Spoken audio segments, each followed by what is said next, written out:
Hi, I'm Ian Taylor. You're watching The Villa View. Up the Villa.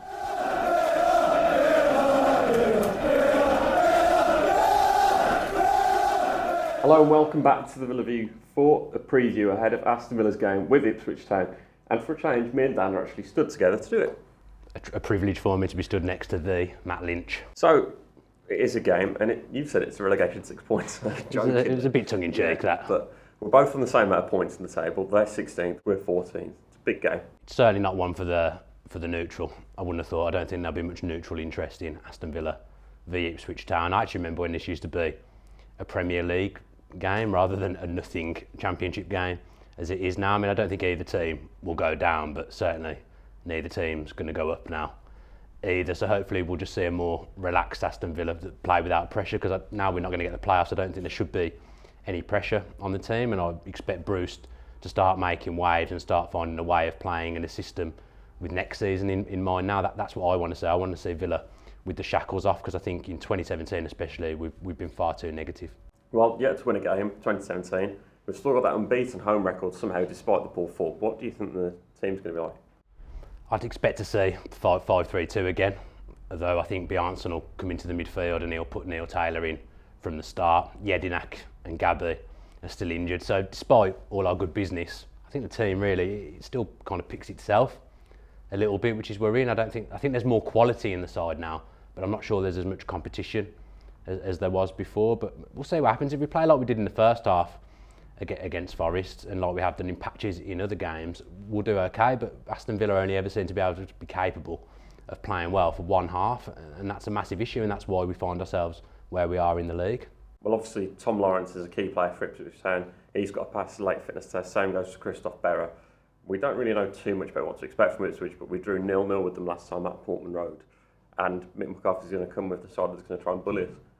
Well, we were lucky to come away from Portman Road with a 0-0, if you remember. I don't know if you remember much from that game, but I think Galini made a couple of saves. They had a few free kicks, hit the woodwork off the line, all stuff like that. I mean, we should have lost that game. I think that's when Di Matteo was coming towards the end of his time, and he went to the panic formation of 5-3-2. And once again, we found a manager going to the panic formation of 5-3-2 with Bruce. But I think at least with Bruce, he knows how to play that system, and I think we have got the personnel to play. It wouldn't be the formation I'd play, but it's one that can definitely work if we play to the level we're capable of. Results-wise, recently hasn't been great. By any stretch of the imagination, the tempo's all been wrong.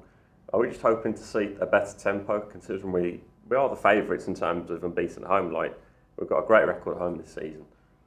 Well, we should be the favourites, in probably with the exception of Brighton and Newcastle. I still think Villa should be the favourites in every home game that they play, and bearing in mind we've played Newcastle already and there's only really Brighton to come at home. Aston Villa should be the favourites for all their home games. We're the only team unbeaten in the country, or we're one of the only unbeaten teams at home in the country. I mean, that's the only positive so far I can find from this season, is that the home form's improved, but the away form's sickening. And again, that's one of the reasons why we are where we are, because we can't string anything together away from home. 8 goals is pathetic. It is. And line-up-wise, are we expecting it to be Sam Johnson in goal, or would you say Mark Bunn might even be coming back into it?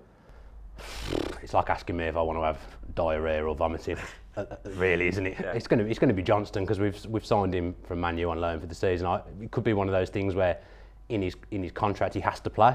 It wouldn't surprise me if we've got something in like that. So he'll continue in goal, but we need him to pick up his game, definitely. I mean, I know I've slagged him off quite a lot in the previous video, but he's obviously capable of performing. He's obviously capable of being a good goalkeeper. He's just not showing it at the moment. It'll be interesting to see how he reacts, because he's made a couple of mistakes now, and you find when goalkeepers make mistakes, the crowd get a bit more antsy when they're on the ball or they're not coming for crosses. So it's up to him now. He's got to show that he's got the character to handle that pressure that comes with playing for Villa as a number one goalkeeper.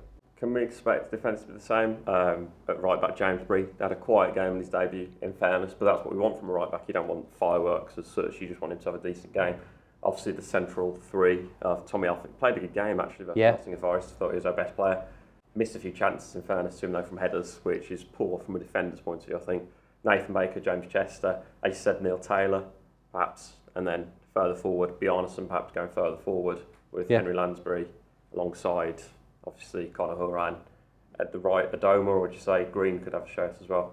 I don't think we'll see either of them. I think it will be Bjarnason with Hogan and Codger We need to get the balance of the midfield right, because I find it absolutely bizarre that Horahan's playing right central midfield when he's left-footed. If you've got a left central midfielder who's left-footed, it offers you 10 times more balance than a normal midfield. He's got to be playing there, and I don't think you need a sitting midfielder when you're playing with 3 at the back and wing backs. You don't need Lansbury to sit. You've got Lansbury, Bjarnason and Horahan. They can all get round the pitch. There's no need to have one sitting. Players should be savvy enough to know when one's gone.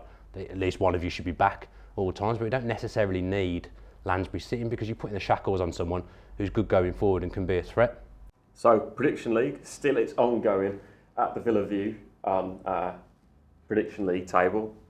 Link is in the description to be able to join the Prediction League. At the moment, it's not going too well for either of us. What are you predicting for the game? Well, for a start, I asked Dan Rolinson to do my predictions for me, and he forgot to do it, so that's why it's not gone very well for me. But I've taken charge of my own predictions now, so I'm expecting a much better performance. 2-1 Villa. First goal scorer? Codger. I'll go Codger. I'll play it safe. What about you? So, for my prediction, I'm going to go 2-0. I'm going to Conor Horan to get his first goal for the team tomorrow, and I think that it's going to be a pleasing performance for us. And hopefully, as you say, shackles will come off and we can get a better performance over. Let me tell you now, we will not keep a clean sheet. No chance. You will never know. Depends if Tom Lawrence is playing. Well, we will know. We'll know when the game takes place. Obviously so. If you have enjoyed this video, then please do drop us a like below, and also comment in your predictions ahead of the game, and make sure you are subscribing to the Villa View. The John Gregory interview is nearly done, and it's nearly all out there for you to see. And also we did an interview today with Ian Taylor. If you enjoyed that video, why not watch another one? Click the video choices on screen now to go and watch them in full. And don't forget to subscribe. Click on our logo there on the left and press subscribe. Easy.